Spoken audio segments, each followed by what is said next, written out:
It's Tuesday, and it's time for Falcon Focus.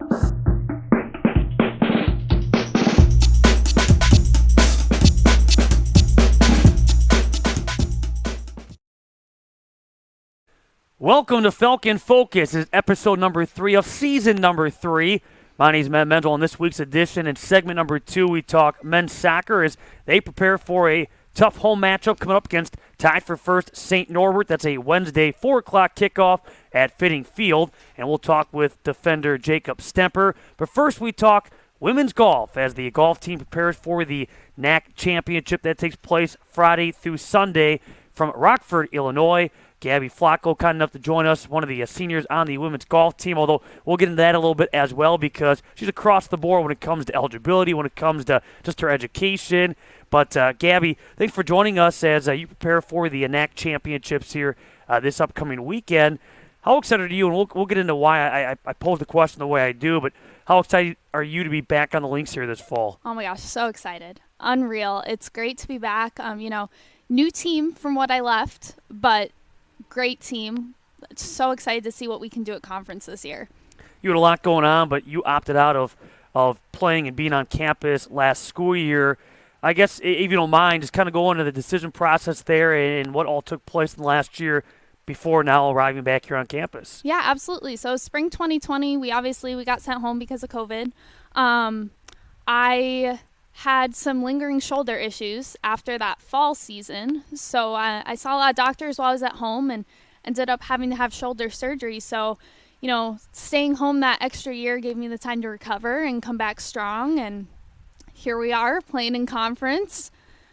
Was the plan to always come back? I mean, was that always the hope, when you stayed home, the thought process that you would be back here this school year, the hope?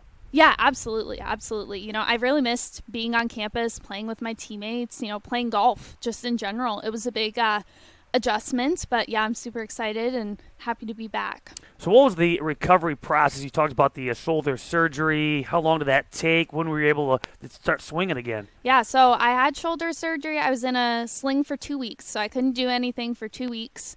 And then after that 2 weeks, I was doing physical therapy, and I could kind of lean out of the sling, but I didn't get back to full swing until June. So and I had the surgery in January. So it was a good 6 months of, just kind of strengthening and then getting back on a course. So did you get the opportunity to play a lot of golf here this past summer in preparation now for this school year? Yeah, absolutely. I was, on the driving range as much as I could and playing as much as I could. And then coming back, we had camp week, and that was 7 days of golf. So definitely got ready. How about for you, upon arriving back here on campus, getting back in competition? Is it like riding a bike, getting back on a bike and starting all over again? Or was it, did it take some getting used to finding that rhythm again? It did take a little rhythm. I mean, the first couple weekends were a struggle just trying to adjust. And, coming from Colorado, I lose distance with the altitude difference here. So, adjusting club lengths and then just getting back into the swing of things, no pun intended, but, it's a big difference. Can we get into that altitude for a second? Just, how real is, or how big of a factor is that when it comes to, we hear about it when it comes to, in baseball with the Rockies and Coors Field, how that ball flies. How about in golf and just the impact it has there versus here? Oh my goodness, it's a big difference, especially humidity here. So, I could lose a solid 10, 15 yards on a club just, with altitude difference. I live at above 6,000 feet at home. So, there's a lot of adjustments that have to be made with the golf ball. But yeah, the ball flight is a big difference here. We'll talk about how you got the Concordia and more about your home in Colorado in a little bit. But the last time you were out there competing prior to this school year, you go back to that 2019-20 campaign, and you competed in 6 events, 12 rounds. I guess when you look back at your first year here on campus, your first golf season, what are some of your highlights?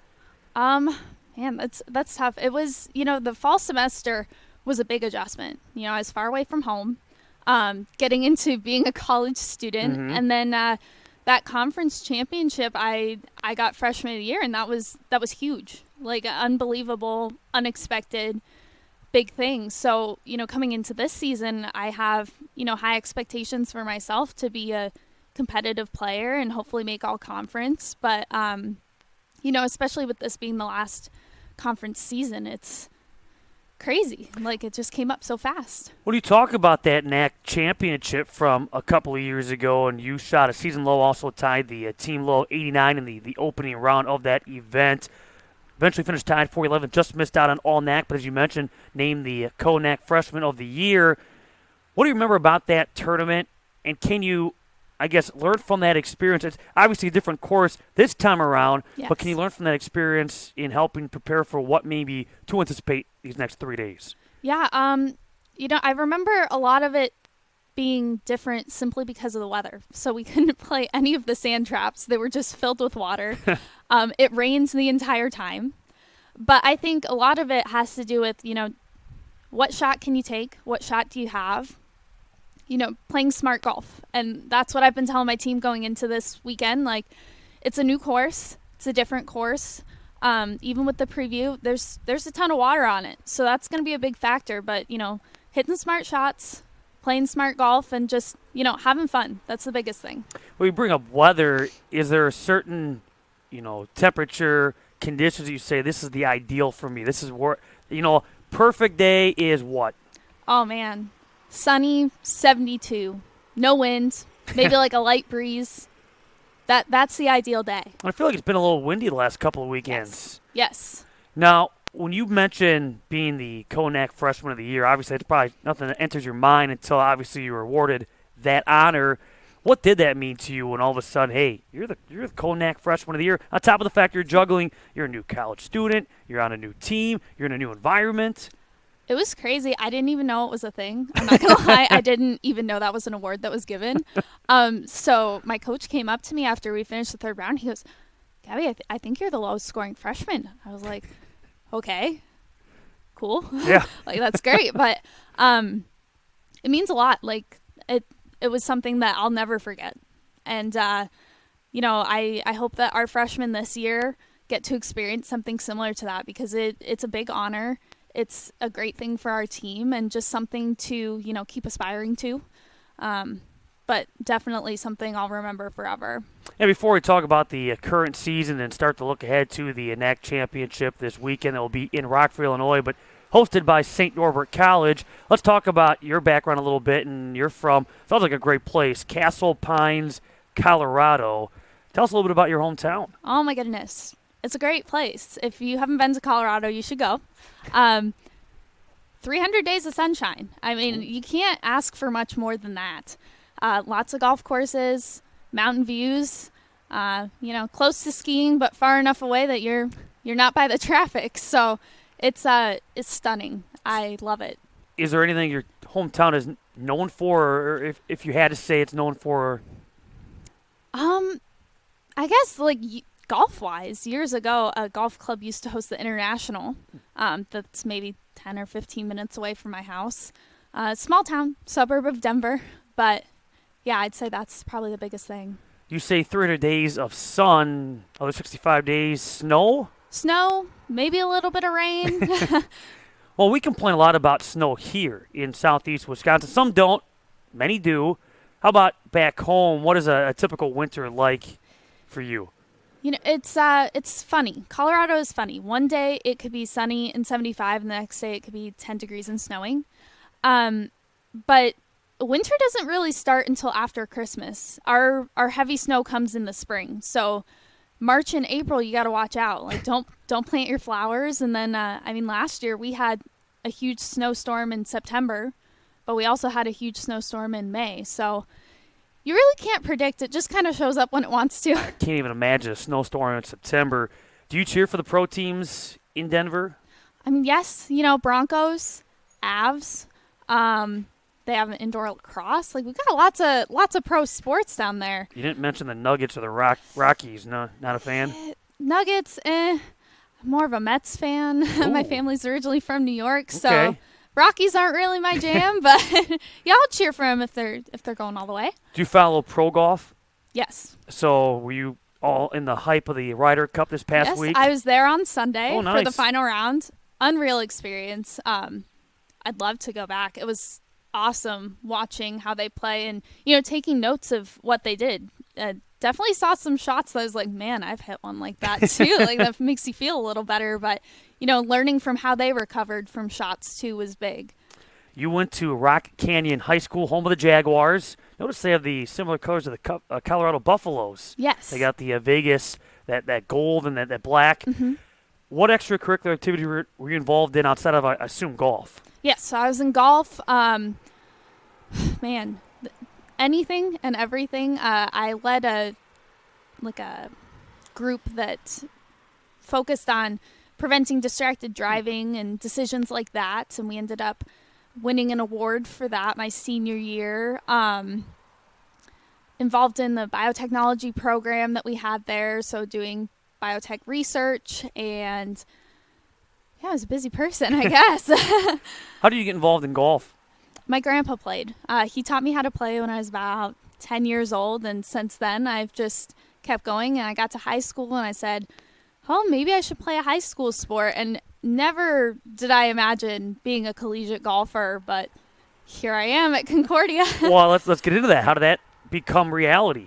So I was looking for small schools. I knew I didn't want to go to huge university, and I wanted to be able to play. So Coach Nikolai reached out to me, and I did admitted student stay here, and I just fell in love with the look of the campus, the people here, and I knew this is where I wanted to go. Physical therapy is listed majors. That's still the case. So I'm exercise physiology. Always happens. Yes, yeah. It always happens. You Yeah. got to update those majors and minors. Yeah. Exercise physiology. I just finished applying to PT schools all over, so hopefully, we'll know Fingers where crossed, I'm yeah. going.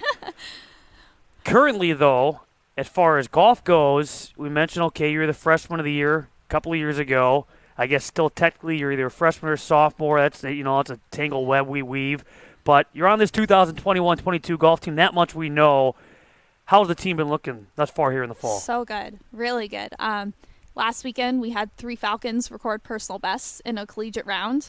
We've been averaging lower scores each weekend.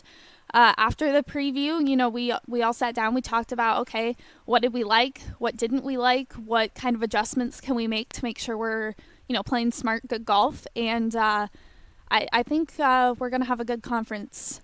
And team-wise, it seems like, at least on paper, there's some, newcomers, some experienced golfers, a little more depth than maybe, say, a couple of years ago. Yes, a couple of years ago we had 3 freshmen and 3 upperclassmen and nothing in between. This year we've got seniors, we've got juniors, we've got sophomores, and we've got 2 freshmen as well. So, we have a lot of different backgrounds in golf, and I think that's going to help us, going into conference. We have some people who've done it before, some people who haven't, and see how it works out, but it's looking good. You had mentioned it took a little time to find that rhythm again, coming off the shoulder surgery, coming off a year away from the campus. Overall, once you got going again, how do you say your season's been going for you personally? Amazing. So the first couple weekends were rough. I'm not gonna lie. I was a little disheartened by them. But when we were at Marion, I recorded my first ever top 5 finish and a personal best. And then last weekend, I recorded another personal best. So, each weekend has been better and better. So I'm going into the conference feeling pretty confident with my swing, with my scores, and hopefully leading my team and getting us to where we need to be. Who are some of your other teammates that at least maybe you've seen or you've read on paper, looking at the score sheet, that have made great strides as the season's gone on? Who are some of the other golfers that have stood out? Yeah, so Lizzie, she's a freshman this year. She's made lots of good scores, and we've seen her improve over the weeks, and she's been very reliable for us. And then, of course, Becca Curley, she also low scores, and we've been, just even comparing from last season, they've done great. I think everybody's done great. We've made improvements. We've practiced well. Everybody's happy with how they're doing and, having fun. And I think that's the biggest thing. Last year, their season was kind of crazy, having to play with just each other. So, actually getting to meet some of those other teams that we're playing with is huge for them. You got the opportunity to play the course in Rockford, that NAC preview back on September 19th. You had mentioned already maybe some of the weather and water Anything else stand out to you about how that course plays that you can, obviously use now in how you go about approaching the course these next few days? Yeah, the course is very narrow.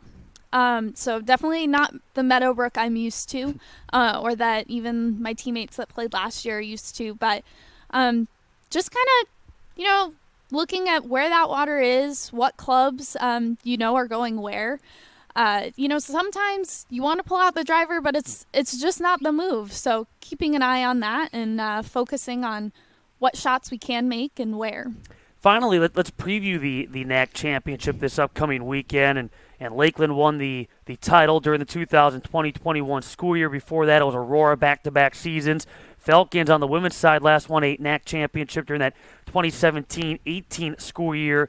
I guess, without maybe, knocking any one school, who are some of the schools that you see as being formidable opponents? Who are the teams maybe that we should be watching for outside of Concordia? And then what do the Falcons need to do to win that title? I mean, you mentioned Aurora. Aurora's a strong team. So, keeping up with them is definitely something we have to watch out for. There's great golfers everywhere. I think every team has its strengths and things we have to, keep up with. But I think the Falcons, we've been very consistent. And I think that's going to be a big key, especially with, like I mentioned, all the water. Some people are going to want to save the stroke and go for it. And I think playing smart golf will really help us out.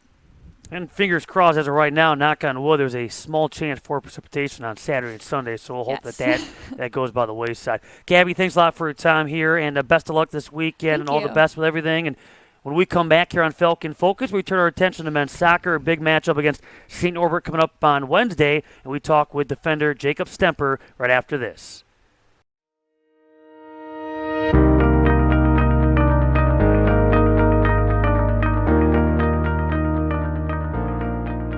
Since 1978, Lutheran Church Extension Fund has had the humble privilege of supporting the Lutheran Church Missouri Synod in fulfilling its mission of sharing the gospel. Thanks to our faithful investors, we provided thousands of church workers, congregations, schools, and organizations with the resources they need to reach more people with the saving name of Christ. It's what we do. Because our greatest joy comes from seeing LCMS Ministries and her workers thrive, we will continue to make precious resources available, both today and far into the future. It's our promise to you. We are Lutheran Church Extension Fund. We are Lutheran Church Extension Fund. We are Lutheran Church Extension Fund. We want to be part of your great and exciting work.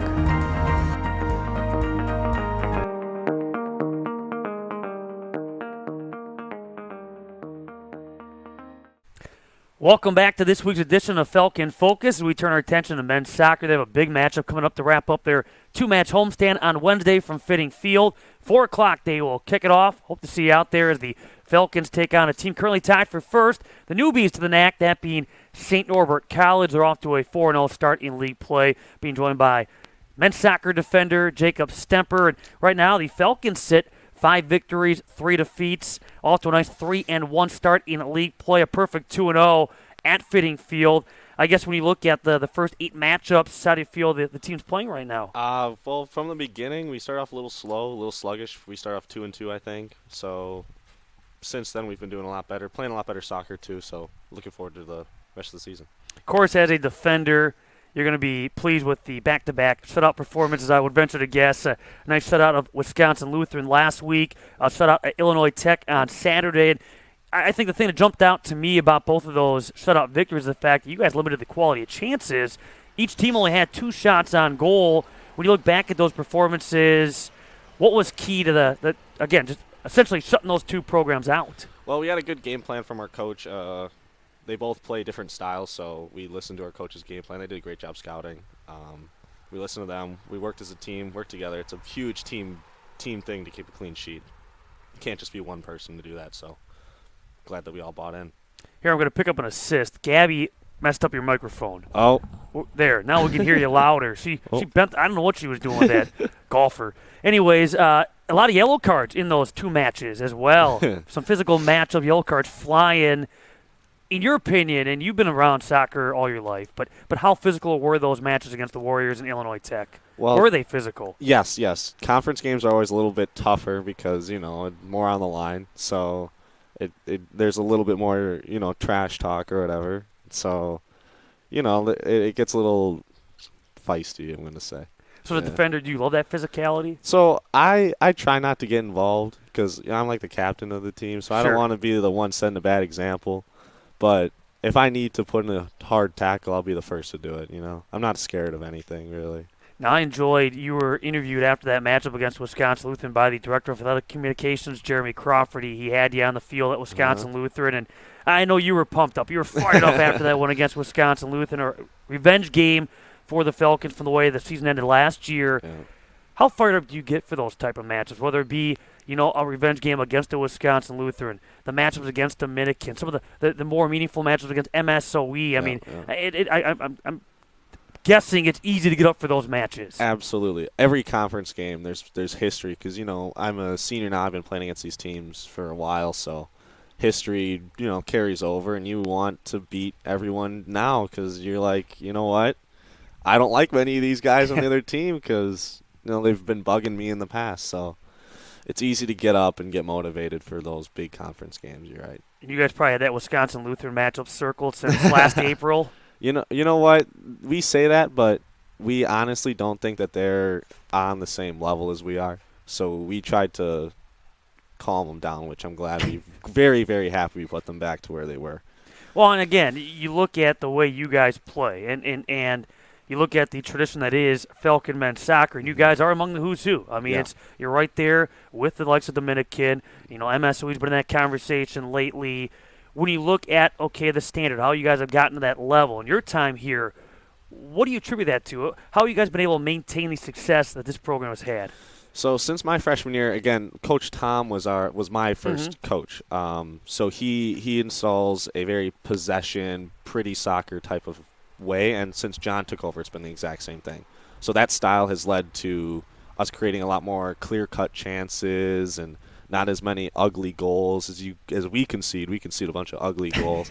It's really silly that, but it's just a proud thing that we take, like playing out of the back. Not many teams will pass it around, and I don't know. So we're really proud to play the Falcon soccer is what we call it. Has there been an adjustment at all? You mentioned going from one Celestica to the other, from father to son. And I know John was still involved in the program when his dad was the head coach. Even from a system standpoint, things are very similar. But has it been pretty much a smooth transition from one to the other, or has there been some differences? So the biggest difference now is that Coach Ben, who was like kind of in the shadows, is now a big part of it, and he's brilliant. He is a brilliant coach. For him to be our assistant coach is amazing. Coach John takes charge of the defense typically in practices, and then Coach Ben will do the midfielders and attackers. And the way that the attackers interchange, I think we have the best attack in conference, so I'm very proud with those guys. As a defender, how important is not only communication but that relationship between the back line and your goalkeeper? And with that being said, I guess how comfortable are you now that Matson Wick has been back there on a fairly regular basis going back to the springtime? How confident are you in knowing what he can do and what the defense needs to do to back him up? Well, the big thing that you pointed out was communication. It's gotten a lot better since the beginning of the season, like I was talking. So, and like last week was, we had 4 shots the whole week on target. So we've been working really hard on practice about it, and glad that it's finally showing up on the stat sheets. You look at the attack, a lot of experience back when it comes to scoring goals, and right now Gilberto Gomez, Nick Hummel, Tyler Salvador all have 4 goals apiece. Ivan Cuellar with a couple of goals and 3 assists. But how about you, a career high of 2 goals and 2 assists? You only had 1 goal in your first couple of seasons, but how would you describe those 2 goals? You had a goal against Lawrence and you had 1 against Aurora. Lawrence, so I'm kind of tall. I don't know if you guys can tell on the radio, but so I'm now the target on all the corners and set pieces. So I try to get my head on whatever I can, just try to fight through all the pushing, grabbing, all that stuff. Just do my best to get there. That's how I got my goal and assist at Lawrence was 2 headers, so that was nice. My other goal was a long free kick, pretty cool. I don't know. It was just one of those ones where just kind of hit and hope, and it went in. So I got a little lucky, but happy it went in. I'd like to point out, too, that I'm kind of tall as well, but your first career goal came April 18th at MSOE. Yes. What do you remember about that first collegiate goal? And I guess what was the feeling? Because as you mentioned, I mean, you're used to, I mean, on set pieces, yeah, you're a vital part, but I mean, you're key on that back line. All of a sudden now here you are scoring your first career goal. Yes, so that goal was huge. So it was at MSOE, so they Top beat of us. the parking garage. Yeah, they beat us earlier in the year in overtime, and we wanted to win that one. If we won that game, we would win conference to get a championship ring, which we all wanted. It's easy to get up for, like you were saying earlier. It was early in the game. We got a corner, and I got on the end of it, beat the goalie in the air somehow, and I barely got it in, but it went in, so it wasn't pretty. How unique was that in the springtime, playing some of the teams multiple times where, obviously in a normal season, like this schedule is going to hopefully play out to be, you only see teams maybe once and maybe a second time come tournament time, but, I mean, you're seeing some teams multiple times last spring. Yes, so we saw MSOE and WLC twice. We saw, like, Marion twice, Edgewood twice, so it was a little different atmosphere because then, games on games, you play them in, like, 2 weeks' time, and that rivalry that you guys are loving to hear, it's just newer, and, those disciplinary things are really a lot more important. So, did you score quite a bit going back to your high school days? Were you involved in the attack a little bit here and there? So now I'm a defender, but in high school I played in the midfield, so I did get a little bit more goals and assists, yes. So how did you come about becoming a defender now at this level? So what had happened was at the end of my freshman year, I tore my ACL, and I'm not as quick as I was. And I've always been a solid defender, and we have a very, very talented midfield, and I was very happy to take the open center back spot because I wanted to play. Well, you talk about your torn ACL. Had you ever suffered an injury prior to? Nothing major, little sprained ankles, stuff like that, but my first real injury was the ACL, yeah. So how challenging was that whole process, having to be away from the game? So I was never away from it. My team was always supporting me, and that was really, really helpful. But no, it was tough for me mentally more than anything because physically I was able to work hard and do that, but it was the mental aspect that I was struggling with, and I was glad I had a good team around me. Now, when I mentioned you and asked you if you'd scored quite a bit back in your high school days, you went to Arrowhead, you were a Warhawk, and for those that may not be familiar, sometimes they call it the University of. I mean, it's a big campus. It really is a big school with a couple of different buildings. In some cases, it rivals some of the colleges in and around the area. What was it like to be at that school? I mean, from an athletic standpoint, phenomenal facilities. Yeah, so it was great. It kind of prepared me for college. The only problem is that it's very competitive there. So I didn't make the varsity team till my senior year, which was, I was sad because I've been playing club and all that. I've always been a decent soccer player. So that was tough for me, but it definitely prepares you for college. It's the same mentality, and it's same travel. It's all similar, so. But how about that senior year? You guys were able to qualify for state, and you had a big semifinal performance against the Eau Claire Memorial Old Abes. That's a team that tends to get to state on a fairly regular basis. But you came through with a goal and a couple of assists. Yeah. Ended up falling in the championship game against Tradition Phil Marquette. But, again, Warhawks held their own against a very good program, not just in the state but nationally. What do you remember? What are your thoughts? I guess when you look back at that journey, how much fun was that to, make a run like the Warhawks were able to in 2017? Well, that was an amazing time. I loved every minute of that. But looking back at it, I see it as just fun. But we worked really hard. Again, similar to how we are now, we didn't start off that strong. Eau Claire Memorial actually beat us early in the year. They kind of spanked us, if I remember correctly. They beat us like 4-1. So to, again, play them again, beat them in state was very, very fun. Marquette won state like 4 years in a row. I'm still claiming that we were the best team Arrowhead's ever had. I don't know if it's true, but I'm going to claim it because why not? Well, we can argue with you. Yeah, we were good. We were pretty good. And to be fair, I don't want to start sticking my finger in the open wound, but look at that championship matchup. Yeah. And again, we mentioned the Warhawks held their own. I mean, the first Marquette goal was an own goal. Yep. Then the Warhawks tied it, and the deciding factor, which I mean, it's still a head scratcher because it's a state championship game, a penalty kick. Yeah. Of all things. I mean, what do you remember about that championship match? Well, our goal wasn't exactly a pretty great goal either. So, in all honesty, it probably should have been a 0-0 game. Keep going, but the own goal was a long kick off the back of one of our defenders' heads, chipped our goalie, and then a PK was a questionable call. Obviously, I'm biased, but sure. I mean, obviously, would I like to play them again? Yes, I'd like to go back in time and play that game again, but I'm happy with where I'm at now, so can't really complain. Did you attempt to play any other sports in high school, or was it always soccer? I'm very bad at every other sport, so I stuck every to other soccer. sport? Well, I'm all right at some, but I'm a soccer guy. How did you figure out soccer as your sport? I don't know. I just always remember playing it. I can't remember a time where I just wasn't playing soccer. I think my dad really liked watching soccer, so he was like, you know what, YMCA, you're going to start there. And then he was actually my coach for my first, 5 years of, rec. Okay. And I don't know if you know the Oconomowoc rec area, but there's 2 twins that play at Creighton right now that were on my rec team. So for 5 years, we didn't lose a single game. No kidding. So I got very competitive because, I didn't learn how to lose, so I don't like losing anymore. Well, and the beauty is, it seems like everywhere you've gone, I mean, you're around winning programs. Yeah. Why Concordia? What led you here to stay relatively close to home? That was a big thing. I wanted to stay close to home. I'm very family-orientated. I also wanted to obviously pick a team with a winning tradition, and this school makes it feel like it's a family. I don't have any problems talking to anyone here. Everyone's very nice. The coaching staff was awesome when they brought me in. I did an overnight. They were so kind, and I literally have no complaints about this school. Was it a pretty smooth transition then going from high school to the collegiate game? Did it take some getting used to? The only problem that I had, so I'm very young for my class. I was 17 on campus. The toughest part for me was when you had to sign everything. I couldn't sign anything. So I had to have my parents come up and sign all my forms, and it was well, this just is really embarrassing. But other than that, no, my high school was really good at preparing me. Coaches as a freshman, they're really helpful. Whenever you have a question, you can ask them. Upperclassmen at the time were very helpful, so it was very easy for me.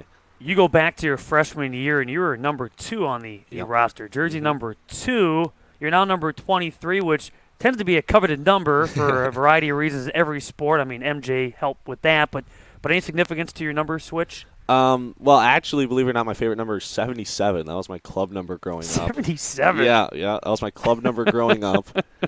And don't ask me the number logistics behind it, but 77 plus 23 equals 100. Jeez. So that's how you figured it out. That's why I wanted 23. Yeah, Did you always know that when you left for a year, you leave, but when you're out with injury for a year, that maybe a number change was on the horizon? I did a number change. I did the new cleats. I tried everything. I just needed, it's in the past. I didn't want to get hurt again, so I was just kind of, psychological. I mean, try something new. Speaking of psychological, do you have a pregame or pre-match routine? Is there something that you do before every match to get you ready? I mean, right now it's class, so. That's a good answer. I mean, no, not really. I don't have anything specific. I mean, we just go out and play. At this point, it's second nature, What is it like, and I don't think we talk about it often enough. Every now and then we'll bring it up here on the Falcon Focus, but being a student athlete these days, when you look at just, juggling schoolwork with the athletic side of things, what is it like to be a student athlete here in 2021? Well, if in 21 it's a little different because of the whole COVID and everything, but we typically are taught hey, it's a student athlete, you're a student first. So school comes first no matter what. If you have an assignment, do that before you go to practice, basically. That's the way our coaches want it.